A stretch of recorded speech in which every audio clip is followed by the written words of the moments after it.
క్రీస్తునందున్న ప్రియులకు ప్రేమతో వందనాలు తెలియజేస్తున్నాను. ఏప్రిల్ నెల 1వ తేదీ 2025.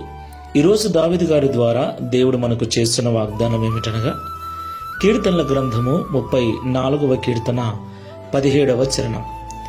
నీతిమంతులు మొరపెట్టగా యెహోవా ఆలకించును, వారి శ్రమలన్నిటిలో నుండి వారిని విడిపించును. ఆమేన్.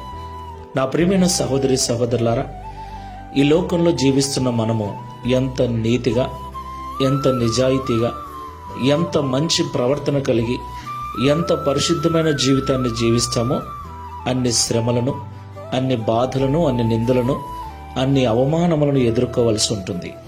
బైబిల్ ఇలాగూ సెలవిస్తుంది, నీతిమంతునికి కలుగు ఆపదలు అనేకములు అని. అవును ప్రియులారా, మనము మంచిగా ఉంటే ఈ లోకము మనల్ని ఓర్చదు. మంచివారి మీద ఎప్పుడు కూడా ఏదో ఒక విధమైన నిందను మోపి వారి సాక్ష్యము చెడగొట్టాలని సాతానుడు ప్రయత్నిస్తూ ఉంటాడు.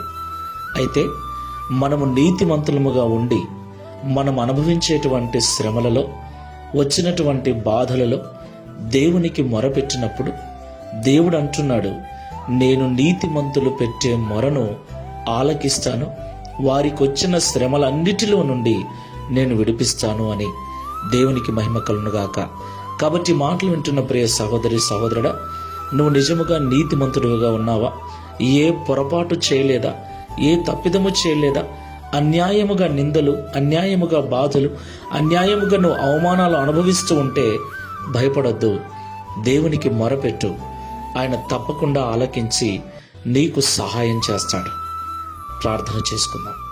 కృపాసత్య సంపూర్ణమైన తండ్రి, న్యాయాధిపతివైన ప్రభువా, మీకు స్తోత్రాలు చెల్లిస్తూ ఉన్నాం.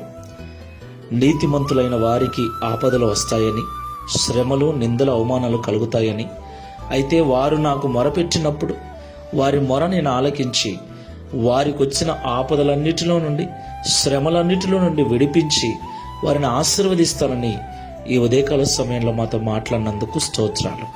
ప్రియ తండ్రి, ఈ ప్రార్థనలో ఏకీభవిస్తున్న వారిలో ఎలాంటి తప్పు లేకపోయినా, ఎలాంటి పొరపాటు లేకపోయినా, ఎలాంటి పాపము లేకపోయినా, ఎవరికి ఎలాంటి అన్యాయము చేయకపోయినా అన్యాయముగా నిందించబడుచు, బాధించబడుచు, శ్రమను అనుభవిస్తున్న బిడ్డలు ఉన్నట్లయితే, దేవా, నేను ఏ తప్పు చేయకపోయినా నాకెందుకు ఈ బాధలని నీ సన్నిధిలో మొరపెడుతూ ఉంటే నిశ్చయముగా వారి మొరను ఆలకించి వారిని విడిపించి వారికి కావలసిన ఈవులను అనుగ్రహించి తద్వారా ఈ దిన వాగ్దానమును మా అందరి జీవితంలో నెరవేర్చి మీ నామమును మహిమపరచుకునమని, గడిచిన మాసమంతయు కాపాడిన మీ కృపను ఈ ఏప్రిల్ మాసమంతా కూడా మాకు తోడుగా ఉంచి నడిపించమని యేసు నామములో ప్రార్థిస్తున్నాము తండ్రి.